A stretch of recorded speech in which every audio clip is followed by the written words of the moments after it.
Sometimes we get to stand on the bleeding edge of podcast technology, and boy, is that cool.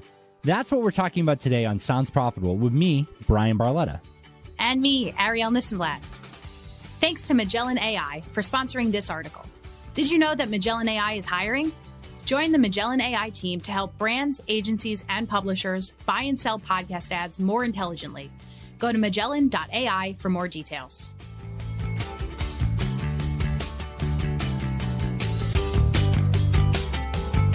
This episode is sponsored by Claritas.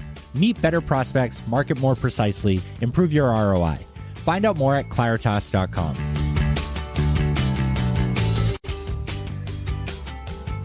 So, Bryan, do you remember when we first started co-hosting together and we had a bit about ending each episode with a sign-off in a different language? You know, I can't remember. It was so long ago. It was literally... Was it 3-4 years? 4 episodes ago? No, but I do remember. Yeah, and it was because... Pretty early on. It was because of something cool we were working on. Was it? Was that the original reason? Yeah, that's why I had suggested it. And then I realized how poorly worldly I am.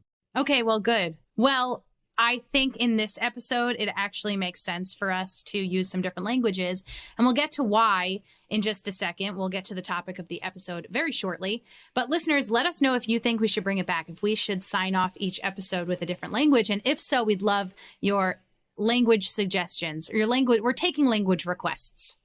So today, Bryan, you are speaking with Sean King, who's the executive vice president of Veritone One. A quick glance at their website tells me that for Veritone One, AI is their MO. First of all, I love acronyms, but that means artificial intelligence is their modus operandi.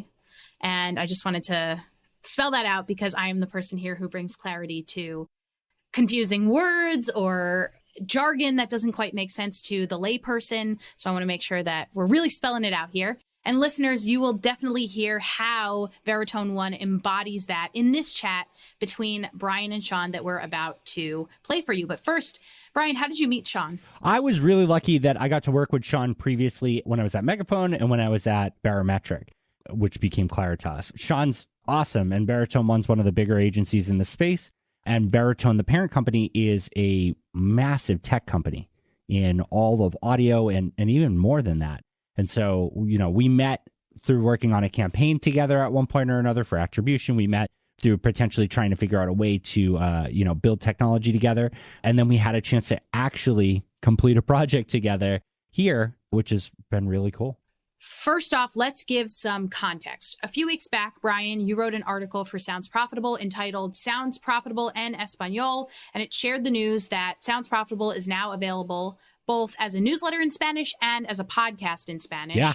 But how is that possible when you don't speak Spanish? No, not even a little bit, like embarrassingly so. I live in San Antonio and I just nod and feel completely ashamed constantly. In that article, you break down how you worked with Veritone's Marvel.ai technology about how to create synthetic voice. And in the conversation that we are about to play between you and Sean, we break down the technology and the ethics of it all. So question for you, before we go off into pre-recorded land, how did you choose which dialect of Spanish to translate Sounds Profitable into? You know, I left a lot of that into their hands. This whole thing, the synthetic voice, the translation is so new to me that I wanted to work with an expert on it. There's so many sites out there. There are so many companies out there that will do like an example where somebody has Obama's voice and they didn't ask for permission and they throw it up there. So I really kind of leaned on Veritone and Marvel.ai to really set the stage for what we were going to do.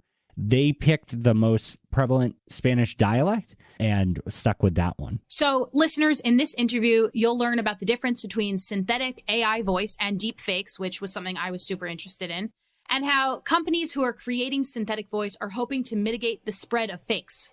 You'll also learn about the theory that using synthetic voice is actually securing and protecting businesses and identities. It kind of sounds counterintuitive, but Bryan will walk you through it.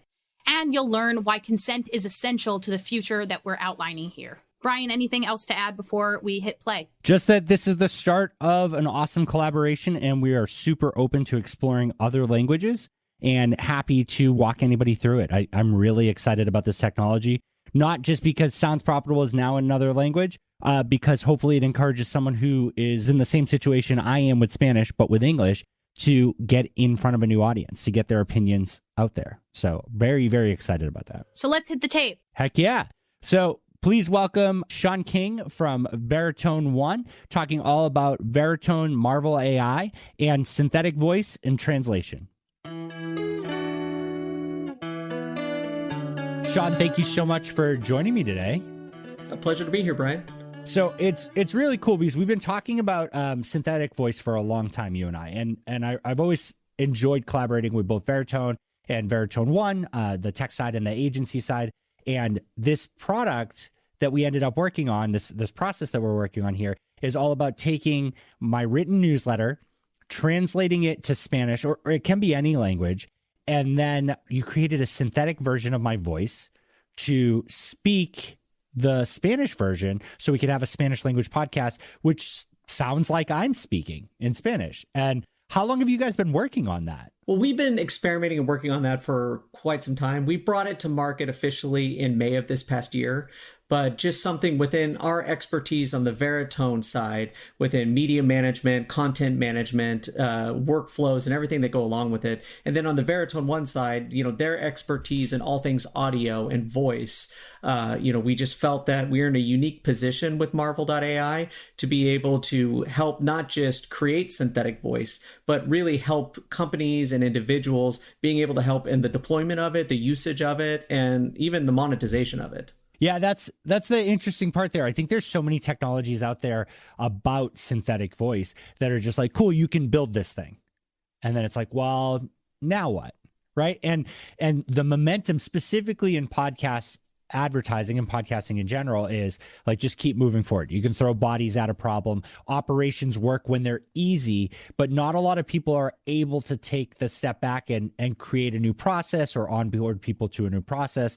They can accomplish it with manpower. So taking the time to build this out, that this is actually something that can be a whole workflow for people, is really fantastic. It makes it accessible even for a team with me and Ian doing this for Sounds Profitable. No, absolutely. And again, this is, the part about it. And again, our understanding on how the entire ecosystem functions and works and all the people that are involved in it, it is very much driven by time of individuals and being able to make sure that you can help, at least from a voice standpoint, of making someone extensible. I mean, for example, you may get sick tomorrow, Bryan, and you may need to record something. And, that voice being sick is going to be very different than how it is today when we're talking. And just being able to make sure that you can keep moving forward and keep going on. And again, having that ability to also make it more extensible where you can personalize it a bit, localize it a bit, is just providing more opportunities to get the message that you're trying to get across and into more people, and even in the ability to be able to hear it in a language that they're accustomed to. Yeah. With the synthetic voice, it's so neat because, I've tried out a few of these other tools and we're seeing some of them advance, but the initial version of a lot of them were you had to read a script. And the hard part is that the longer you read a script that you hate, the more you mess up, the more you sound mad, and the harder it is to get like a good control. And so you just asked for audio files. They weren't even isolated. You dug out my voice. You created something that sounded really good. My wife is honestly the only person who tells me that it doesn't sound like me. Everybody else is like, yeah, that's great. So that's, awesome. Close enough. I'll take it. I'm glad it doesn't fool my wife. But what was neat is that I had to consent every step of the way. And I reflected on that when I started having to sign that and provide my voice authorization for that, is that your website doesn't have the Obama example. Like there's some companies out there where they just grab famous people's voices that super haven't consented to it and just show a slider to let you listen to the original speaker and then layer somebody else over to it. So, one of the big things we talked about before we even started on this was consent. And you had really teed it up in a really smart way. There's a big difference between synthetic voice, which is what we're doing, and a deep fake. And I'd love to hear you kind of break that down for everybody. Sure. The fundamentally comes down to consent. At the end of the day, and there was a big expose on CBS where they talked about synthetic media and deepfakes. And one of the reporters said, the technology is neutral. It's how you use it. And I couldn't agree more. For us, just because we can create synthetic voices of anyone doesn't mean we necessarily should. And for us, this, and best way to say it, AI here this is where it gets very close to home and very close to an individual. And for some individuals, that could be very scary. That, oh my goodness, this is a computer or this is someone else and it's speaking, but that's my voice. Well, that's very scary when you're not aware that that's happening. But if you've given consent for a clone of your voice to be created, and now that that's made, you've given the authorization of that clone to be used by specific individuals for specific use cases, it becomes infinitely less scary. You're aware that it's there, where that technology resides, who has access to it, and how they're using it. And for us, it all fundamentally starts with consent. We're not going to we can create a voice for anyone. We're not going to do that unless we have written consent that says that they are giving us the okay to it. They've given us the appropriate training data and shown that they have the rights to be able to provide us said training data. And thirdly, that vocal recording of them saying, yes, this is me, and I allow my clone voice to be said, because we want to make sure that matches the training data that we have. We want to make sure that we have those 3 checkpoints, because we can recognize that, we want this to be done for good. And the best way to start it is protecting those individuals. I think it's so smart. And when you were talking about it, you said, like, if my voice went away, right? What an interesting way to look at it, right? Whether it's text to speech or speech mapping, right? Where I speak and another voice is layered over me. If I can still speak, but my voice sounds different. If there was an AI version of my voice, if there was a synthetic version of my voice, you can layer it over me. So I can sound like I do now, even if there's damage to it. That could be amazing for recording artists. That could be amazing for voice talent. You're securing and protecting that part of your business, that part of your identity. And then the other aspect of it is, people are always worried about like loss of jobs. And I tend to think about like, if there's an individual that's so valuable and we want to do more with their voice than they can do, I think we open it up to more jobs, because you need a talented person who can mimic their speech patterns. We had Evo talking over my voice, or his voice mapped to mine, and it sounds like Evo trying to imitate me. It would never fool anybody that it is Evo if you listen to a few sentences, because I have a little bit of a Boston accent and, Evo doesn't. But like, if I get really excited and like I can mimic aspects of Evo, but you need someone who's talented enough to do that. If they have accents, you need someone who can mimic an accent successfully. And so that is creating a new layer of work for someone who maybe doesn't have the right sound to their voice, but has all the talent to drive that voice, to play that instrument. And that, oh man, that's so cool. Being able to have a small team that could license someone's voice at a cheaper rate to do something, to do a demo or a mock, and have sophisticated talent to execute it sounds awesome. That sounds way better. It sounds like it's creating opportunity. Well, it does. And also from that side, think about it from like voice fatigue. If you're a voiceover talent and you have to get into the studio and you have to do 500 different reads, the quality at read 5 versus read 455, it's going to be very different. So being able to make sure that you can have and control a consistency of your voice, at the end of the day, that brand or that company or that movie studio or that producer, they're still wanting your voice. And they're still wanting you and your talent and your inflection and your tonality.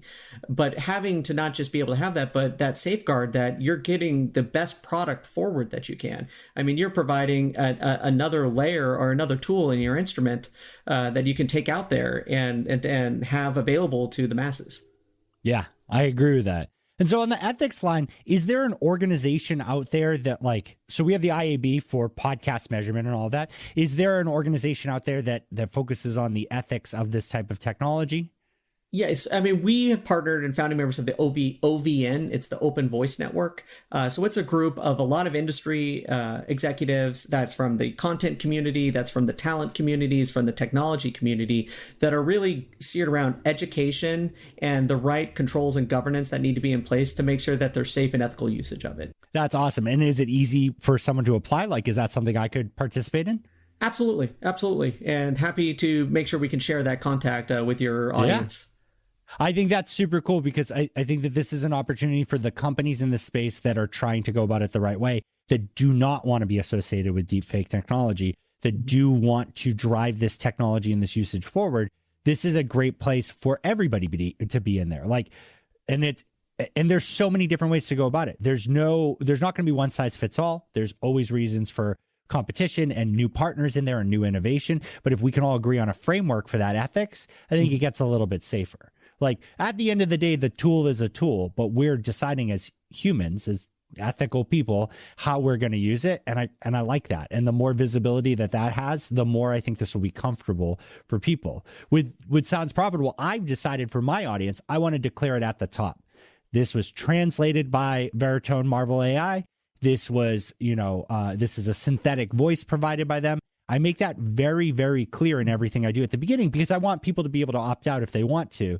And I think that has actually gotten more people comfortable with it, right? Agreed. You don't want to trick the consumer at the end of the day. Which is so weird, because Jon Favreau, which, as me and you are both Star Wars guys, he was making a comment about the Luke Skywalker thing, right? Mm-hmm. And he was just like, it's movie magic. You don't need to know. And I was like, I don't know. I think I want to know. I don't think it's going to ruin it for me if I know. I get you're saying there's the reveal there, but like, we got to find a way that I can know. Mm-hmm. Because I want to have that option. I want to be able to say like, oh, this is really cool technology, not like, oh my God, how did they, like, I've been tricked, right? Oh, absolutely. And look, the Star Wars is a great example. I mean, that was created by our friends at Respeecher. And, I happen to know they ask for a lot of consent as well in the work that they do. And, that's a great example we were talking about, having Mark Hamill's voice in 85, very different than Mark Hamill's voice today in 2020. But being able to, again, have him still voice his iconic character in the right tonality and the right cadence that he is, but being able to hear his voice from, 85, it helps make a more impactful moment. Yeah, I guess maybe playing the Joker and all the DC animated stuff has probably pushed his normal voice closer to Joker than Luke Skywalker as he gets older. Not mad about that, but it's such a cool technology, and that's such a great example of it. But this is the interesting part. The ethics were held forward by the people involved in it. He gave his consent to it. He walked through all the steps. It was used in the appropriate manner. But now we have to discuss the next part, what visibility is needed. And that's why I'm excited that you're part of this and you're a founding member of Open Voice Network. That's a really cool thing to invite people to, because this is the cutting edge of this, right? We're just starting to define it, and this is a great time for people to get involved in it. Yeah, and I think, again, I 100% agree, because, look, we're interacting with voice today. All around, we're talking with Siri, we're talking with our IoT devices, it's in our cars and coming to our cars. It is something that's going to it's snowballing at a much faster rate. But again, here's a great opportunity where you can really start to personalize these interactions in our life and add new personalities to what we're working with. But again, to that same point, just because you can doesn't mean you should. Yeah. So let's just make sure it's done ethically, with right consent, and with appropriate disclosures, so that everyone can feel a lot more comfortable about what we're doing. Yeah.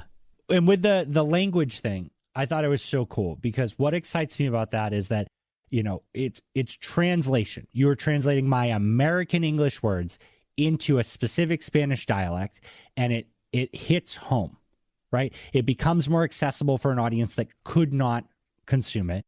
It explains that this is not me writing it out there, and it's specifically translation. It's not localization.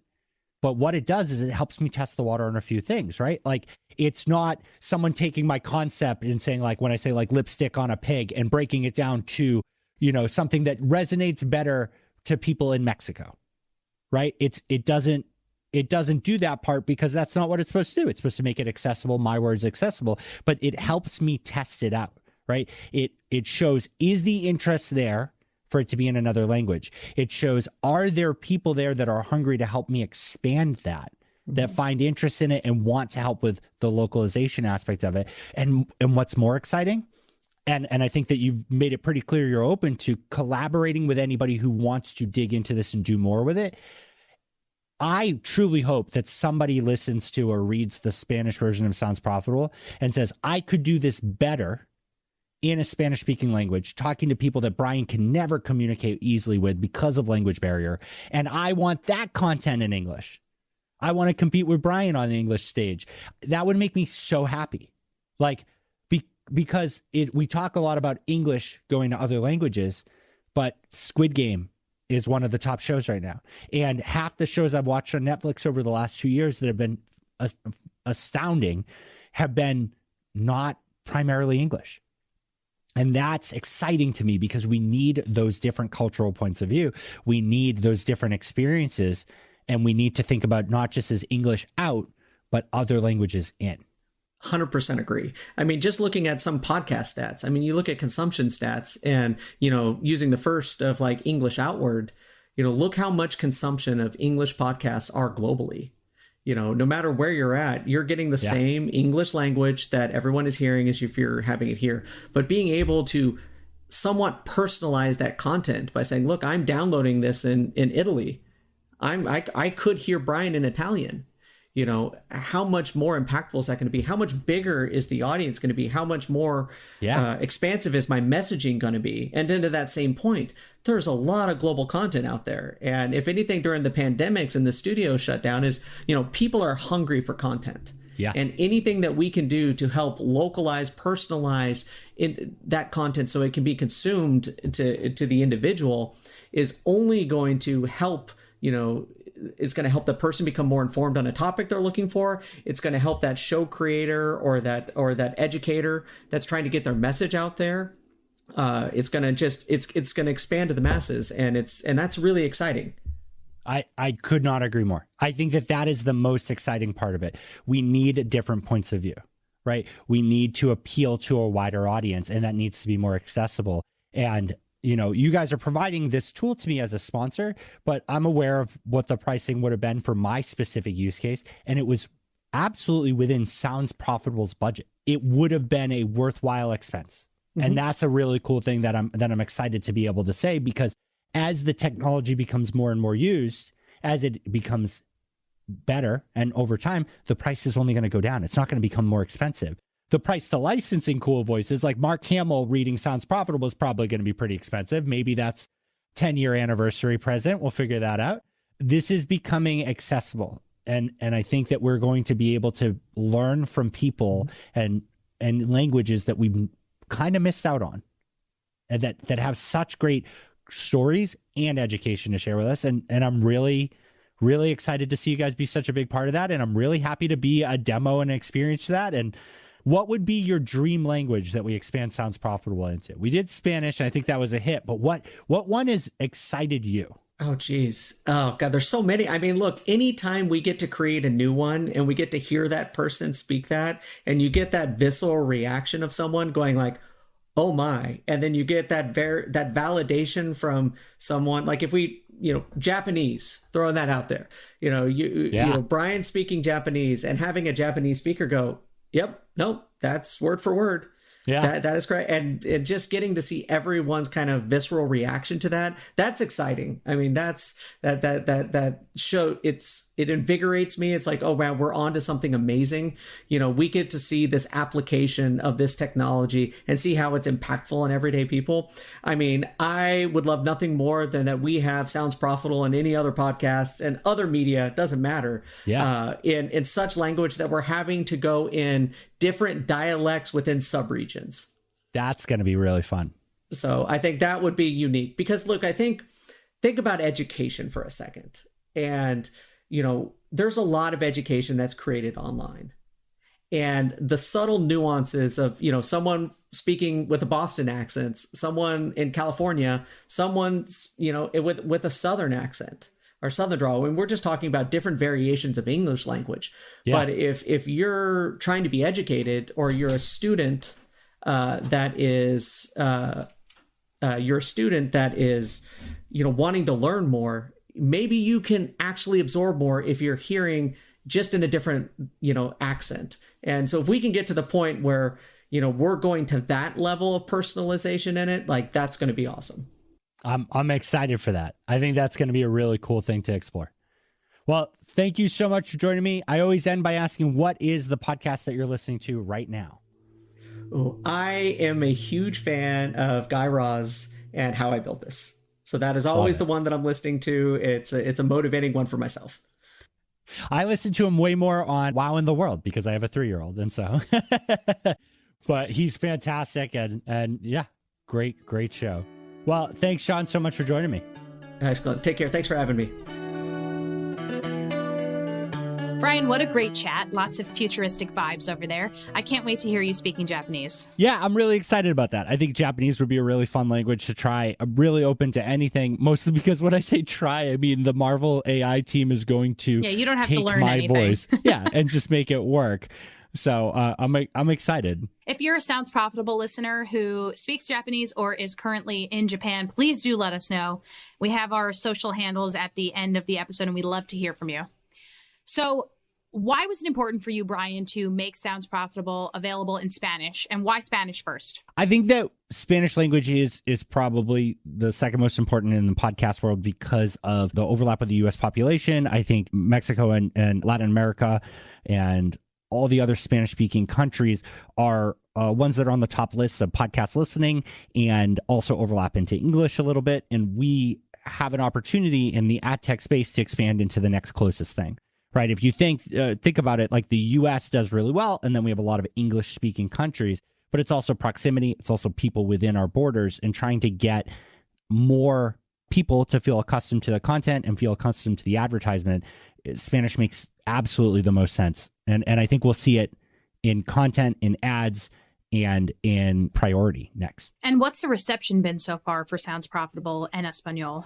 Have a lot of people subscribed to the newsletter? Are they listening to the feed in Spanish? I think that it's exactly what I expected it to be. So Sounds Profitable is meant to be a test bed for all these technologies. It's meant to be a source for companies like, Veritone, Marvel AI to point to and say, here's someone who's consistently using it, and for companies that are interested in exploring it to try out and see what it's like on a weekly basis being actively used. So, the numbers aren't huge. We have about 25 to 30 people both on the podcast feed and on the Spanish language newsletter, and almost all of them are primarily Spanish speaking as their first language. And that's pretty cool. Now, granted, out of the total population of Sounds Profitable listeners, the podcast side's actually more impressive. We actually now have more people listening to just the narrated articles in Spanish than we have just the narrated articles in English, which is pretty neat, by about 5 more people.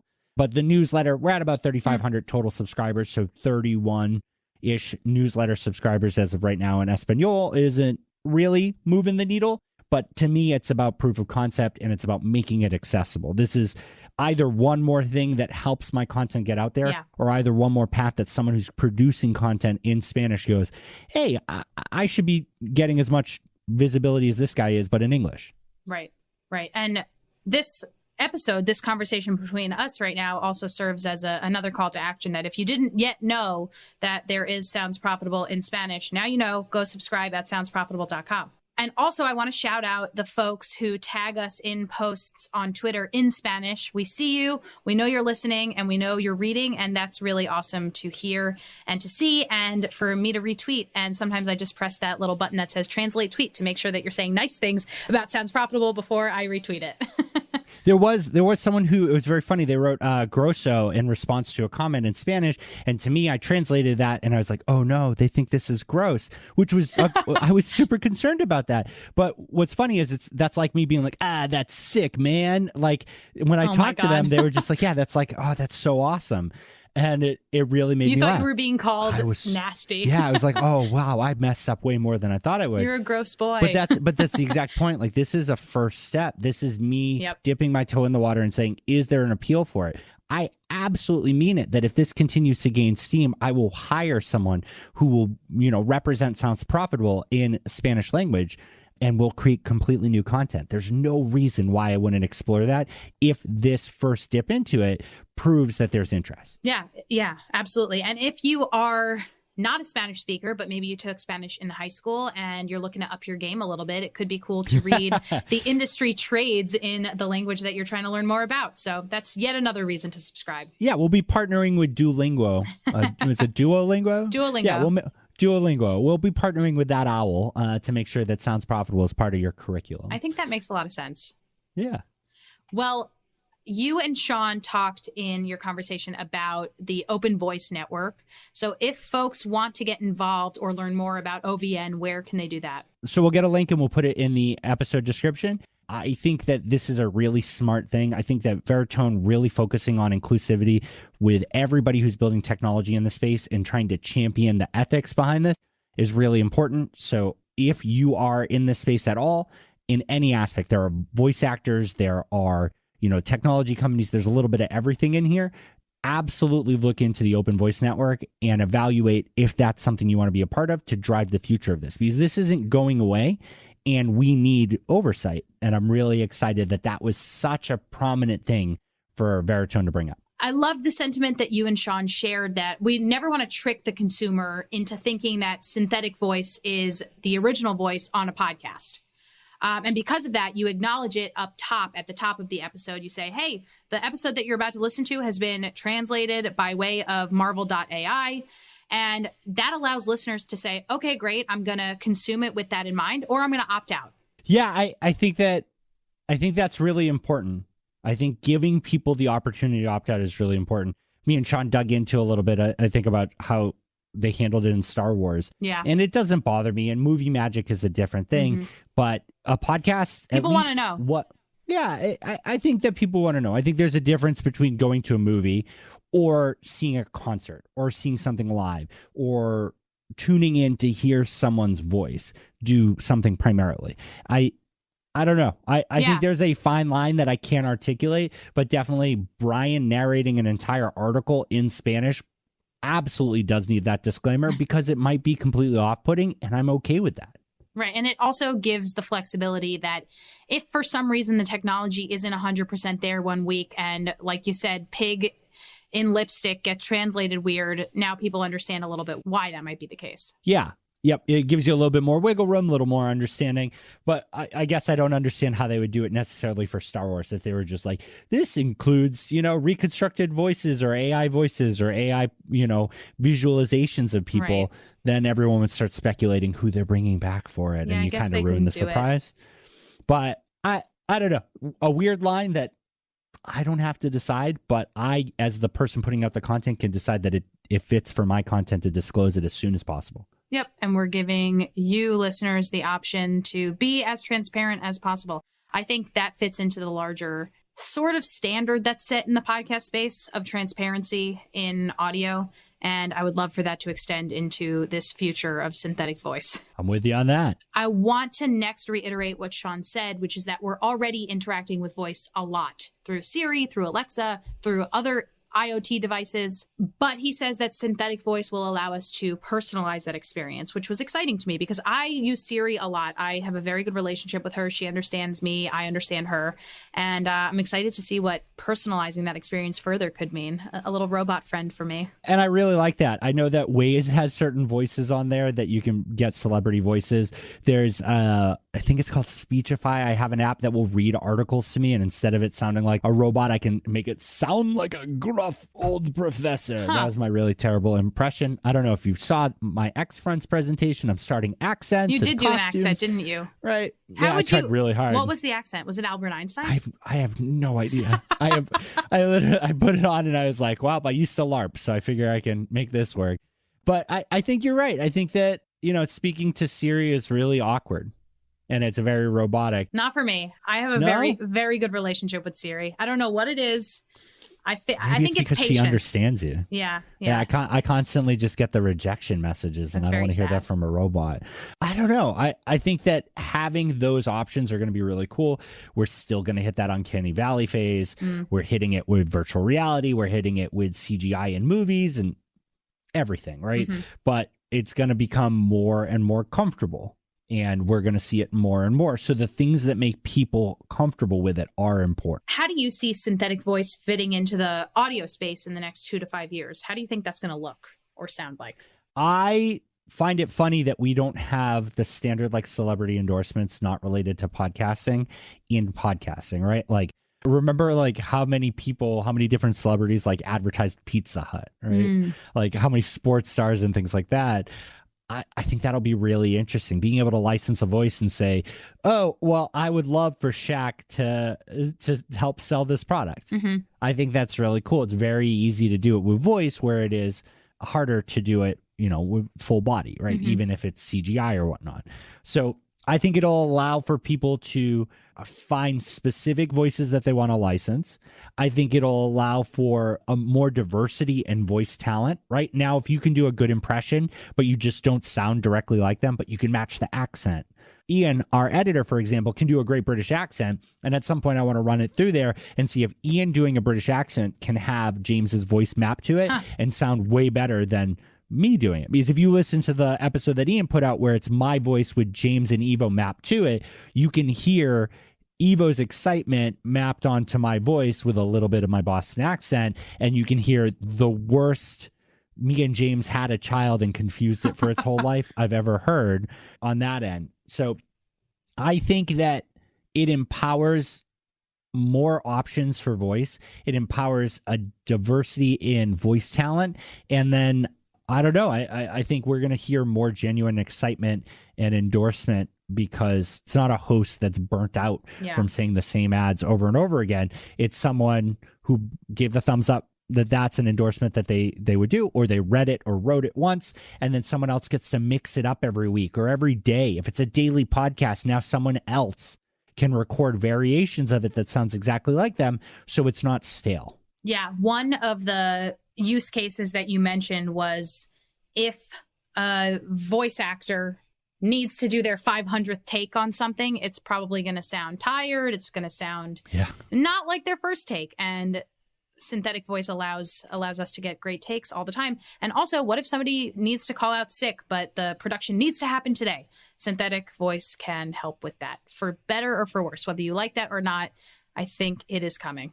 Yeah, even like the point of view, what happens if like they're a voice actor and their voice is damaged, right? Yep. Val Kilmer lost his voice, right? And now through this, they were able to make synthetic voice for him. That's really cool. I think we're just scratching the surfaces of it. I think that people are right to be afraid of it, but I think that will prove to be not a cost-effective avenue. This isn't going to be, no one's going to be typing in their keyboard and putting out or getting rid of all voice actors in video games and movies and things like that. They might try, but the audience will clearly know and clearly not enjoy it, and it'll shift.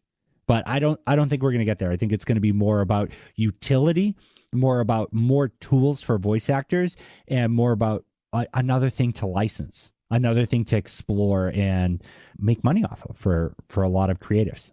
And then my last question for you is, how do you hope that Sounds Profitable listeners and readers will take advantage of Marvel.ai? You talked about this a little bit in that you want folks to use the technology for their own content production, but what do you have in mind? I just want to see people explore it. I want to see publishers look at their content and pick a language that they think they'll resonate with based on where their podcasts are listened to or the audiences that work with them, and try it. Take a few episodes and just translate it. Whether it's your voice or not, translate it and use one of their professional voices, which is way more affordable, and just see if it resonates. If it resonates, then I want you to hire somebody and just rebuild the content completely in another language.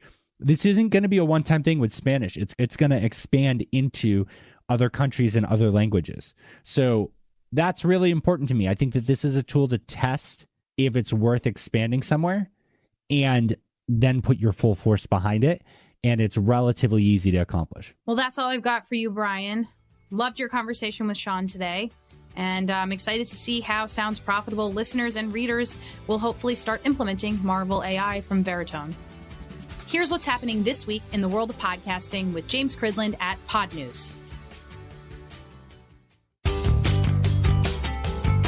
This episode is sponsored by StreamGuys, streaming media solutions for the smartest businesses on the internet. Find out more at streamguys.com. If you want to connect or have any questions or comments, feel free to reach out to us on social media.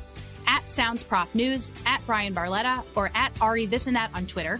Podcast at soundsprofitable.com for email, or you can reach out to us via the Yappa link in the show's description. This show was recorded using Squadcast. It's a fantastic audio and video remote recording tool with tons of great features. I use it for the podcast, and I use it for our product deep dives, which you should definitely check out.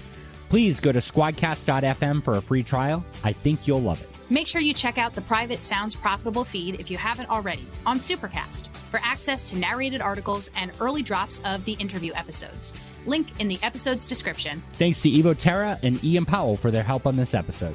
Goofy sign off. Goofy sign off.